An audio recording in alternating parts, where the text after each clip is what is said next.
Could a chilling mystery from the past hold the key to understanding the limits of human survival and the dark secrets of nature? Today, we unravel the enigmatic Dyatlov Pass Incident. In 1959, 9 hikers embarked on a journey that would end in tragedy and mystery in the Ural Mountains. Their unexplained deaths have sparked decades of speculation, theories, and deep investigations. Was it natural forces, human error, or something far more sinister that led to their demise? In 1959, in the shadow of the Ural Mountains near Yekaterinburg, formerly known as Sverdlovsk, a tragic mystery unfolded with the discovery of 9 hikers from the Ural Polytechnical Institute, deceased under enigmatic conditions. This incident, known as the Dyatlov Pass Incident, has puzzled many. These individuals were embarked on a journey in the North Ural Mountains to achieve the highest hiking certification available in the Soviet Union at the time. Amid the Cold War's tension, this period was marked by significant Soviet achievements, including space exploration feats and Antarctic expeditions, painting a picture of national pride and progress. The hikers, consisting of 8 men and 2 women, all seasoned in hiking and skiing, aimed to conquer Otorten Mountain via the most challenging route. Led by 23-year-old Igor Dyatlov, their quest for the Grade 3 hiker certificate ended tragically, leaving a legacy of questions and intrigue. The expedition embarked from Vizhai on January 27, 1959, after arriving by train and truck. Dyatlov, the group's leader, had informed his sports club of their expected return by February 12, promising to send a telegram upon their return. Initially, the journey proceeded smoothly, except for one member who had to return due to health issues, leaving 9 in the group. However, when February 12 passed without any communication from Dyatlov, there was no immediate alarm, as delays were common. Concerns rose after February 20, prompting the Institute to form search parties of volunteers. The search expanded with military and police support, utilizing snowmobiles, planes, and helicopters. It wasn't until February 26 that their deserted camp was discovered on Koletsayakal, or Dead Mountain, a name reflecting its sparse wildlife and infrequent use by local hunters, which possibly delayed the discovery of the camp. What the rescuers stumbled upon was indeed perplexing. The snow-laden tent appeared to have been torn open from the inside, with tracks indicating the group had fled down the slopes in their sleepwear. Their trail led to the forest's edge, nearly a mile away, where 3 of the group, including leader Dyatlov, were discovered along the slope, spaced out over 1,100 feet, seemingly trying to return to camp. Near the forest boundary, 2 more were found by remnants of a makeshift fire, scantily clad and barefoot, showing signs of severe burns on their extremities. A nearby tree had branches broken high up, hinting at an attempt to climb for a better view. An investigation later determined that these 5 succumbed to hypothermia, a condition where the body loses heat faster than it can generate, leading to a fatal chill. The last 4 members of the team were discovered on May 4, buried under 13 feet of snow in a shallow ravine within the forest, 250 feet away from the initial fire site.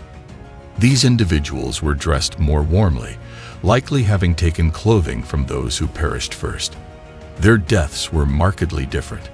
They didn't perish simultaneously, and 3 suffered from severe injuries resembling those from a high-impact crash, which were impossible to have been caused by human force. Notably, one woman was found with missing eyes, tongue, and parts of her lips, attributed to decomposition, especially since she was face down in running water. The official investigation attributed their demise to overwhelming natural forces, noting the extreme cold. At their time of death, their attire was insufficient for the conditions. Incomplete shoe wear ranged from 1 shoe, no shoes, to some just in socks or barefoot. Numerous theories have been proposed to explain the perplexing Dyatlov Pass Incident, all operating under 3 universally accepted conditions. It occurred at night, in extreme cold, and the victims perished by or just after dawn. One speculation involves an attack by local Mansi tribesmen, But this seems implausible due to the Mansi's non-aggressive nature and the lack of value Ural Mountain held for them, being a scarce hunting area. The possibility of a robbery is dismissed, given the absence of valuable items missing and the lack of external tracks or signs of human-inflicted injuries. The theory of an animal attack is also unlikely. Dangerous wildlife like bears and wolves were not common in the area, supported by the absence of animal tracks or bite marks on the bodies. Lastly, the hypothesis of an avalanche driving them from their camp lacks evidence, as their injuries and the setting do not fully align with such a natural disaster's aftermath. The avalanche theory initially seems viable, given the substantial snow found on the collapsed tent and the evidence suggesting a hasty exit, indicative of panic. However, this theory has its flaws. The presence of snow on the tent could be attributed to weeks of accumulation rather than a sudden avalanche, as suggested by the tent's interior being sliced open and the clear tracks leading from the camp. Furthermore, the terrain around the campsite isn't conducive to avalanches. It lacks the necessary steepness. This is supported by the absence of any recorded avalanches in that specific area. The combined observations challenge the avalanche theory, highlighting inconsistencies and questioning its plausibility in explaining the Dyatlov Pass Incident. Could the incident have been linked to a covert Soviet military operation? Speculation abounds about nearby parachute bomb tests, with a stray bomb possibly detonating close to the campsite, causing the hikers to flee in terror, mistaking the explosion for an avalanche's onset. Another theory points to radioactivity. Reports suggest some of the hikers' clothing was contaminated, raising questions about a potential encounter with a secret military experiment earlier that day. This encounter might have led to their forced escape into the fatal cold or their demise in the ravine under mysterious circumstances. The decision to test for radioactivity during the investigation further fuels speculation about a government cover-up, an unusual step for a case seemingly about a tragic hiking accident. The Soviet government's intense involvement and the pressure to quickly conclude the investigation were indicative of the era's secretive and authoritarian nature, leaking more questions than answers about the true cause behind the Dyatlov Pass Incident. The Dyatlov Pass Incident has fueled numerous conspiracy theories, especially after the Soviet Army restricted access to the area for 3 years, citing safety but sparking rumors of concealment. One intriguing hypothesis suggests the wind created a Kármán vortex street effect that night, producing infrasound capable of inducing panic attacks. This theory proposes that such a phenomenon caused the hikers to experience extreme distress, leading to a chaotic escape and eventual death from exposure. However, the scientific credibility of this theory is debatable. Another angle considered was the possibility of a mishap during a party, a common activity among college students, involving alcohol or drugs leading to irrational actions.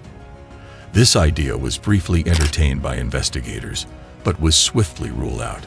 Investigators emphasized that the hikers were individuals of high moral standing, without any tendencies towards substance misuse, noting that the alcohol brought along was strictly for medicinal use and remained untouched.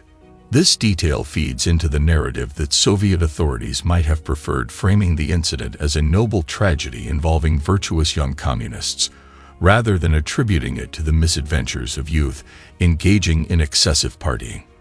Without committing to a specific theory, it suggested that an unknown force or alarm prompted their hasty departure from the tent, underdressed and poorly equipped. Doubts were raised about the initial conclusion that the tent was cut from the inside. In their desperate escape, the group split. One faction attempted to return to camp, but succumbed to the cold. Another tried to survive by lighting a fire, and the final group met with fatal injuries after navigating through the darkness into a ravine. Is it possible that the injuries were the result of falling into the ravine or from a snow shelter collapse? Experienced hikers know to build snow shelters for protection, but if such a structure failed, it could explain the severe injuries from the snow's pressure or a fall. This theory aligns with the observed traumatic injuries. Additionally, an intriguing detail is the photograph of the damaged tent, seemingly too small for the 10 hikers it was supposed to accommodate, raising questions about its adequacy. The site where this tragedy occurred was later named Dyatlov Pass, commemorating the group's leader, Igor Dyatlov, leaving the incident enveloped in mystery with many unresolved questions. What are your thoughts on this enigmatic event? Share your theories in the comments below. So that's it for today. Make sure to subscribe to our channel and click the bell button to get all the latest updates.